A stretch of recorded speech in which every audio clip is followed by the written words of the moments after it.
அழகா இருக்கும் பொண்ணை பார்த்து பைக்க ஸ்பீடா ஓட்டாத.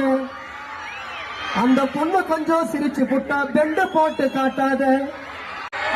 ஓட்டும் போது நல்லா இருக்கண்டா, உன்னை தூக்க 108 வண்டி பறக்கண்டா. 10 மாத சுமந்த தாய் வயிறு எரியும். வினோத்தை எழுதும் பாட்டு அப்பதாண்டா புரியும். வினோத்தை எழுதும் பாட்டு அப்பதாண்டா புரியும். 3 பேரை உட்கார வச்சுன்னு முறுக்கி முறுக்கி ஓட்டும். எக்ஸ்ட்ரா இன்னொரு ஆளை ஏத்துக்கு நீ வீலிங் பண்ணி காட்டும். முறுக்கு நாக்க வண்டி போஞ்சிடும், கொஞ்சம் சில்பான முட்டி தேஞ்சிடும். ஆசிட்ட ஊத்துன போல திக்கு திக்கு நீ எரியண்டா. பீட்ரூட்ட அறுத்த போல சவச்சவன்னு தெரியண்டா. வாகனத்துல போகும்போது நிதானம் தான் வேணும். அந்த நிதானமோ இல்லை என்றால் மேல தானே போனோம். தலையில ஹெல்மெட்ட போடு, இல்ல நான் உன்ன சுத்தி சாப்பிசு கோடு.